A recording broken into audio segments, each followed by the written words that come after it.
nansi memorandum lethu mhlonishwa umeya Mashobane Ntondo salo wethu siyathokoza kakhulu meya sizosho nje la ukuthi njengesingi sabaquluzi sisemva kwakho ungazenyazanyiswa futhi ungesabi lutho somlomo sizokutshela nje message efanayo umkhandlu sezandleni eziright emakhanseleni ethu ala ebaqulusini sithi ningesabi iqembu elanibeka lisemva kwenu. Never be shaken by the unexperienced so-called community organizations that claim to represent the interest of the society. Behluleka 2021 nabe 2026 basazowehluleka.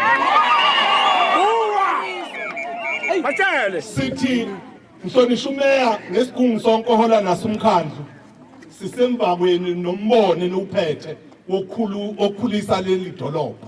Thetha Mhlonishwa umeya sisayicommita ukukusupporta kuwonke ama-initiative azokhulisa umnotho wedolobha noku-addressa iy'nkinga zengqalasizinda le elimalayo. yebo Nanokuthi ukwazi ukureplace the damage meters, ni replace amakhebuli antshontshiwe nokuvalwa kwama-potholes la agcwele la edolobheni sinisupportela lokho. yebo Okugcina sinisupporta kukho ukuthi ninakekele abahlwempu ngokuthi niphume kakhulu niyogcwalisa i-indigent register ukuze laba bangathatha entweni bakwazi ukuthola idingo nqangi njengokusho omthetho sisekelo.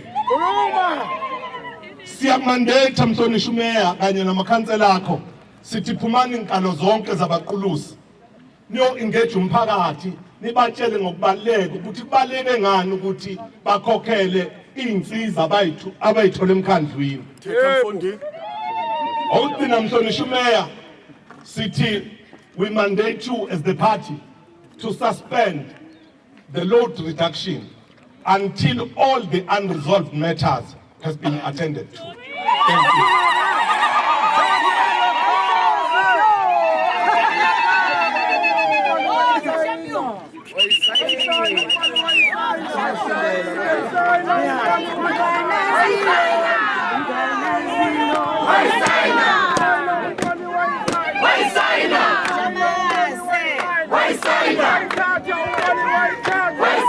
Somlomo azosayina ewitnesseni umhlonishwa umeya.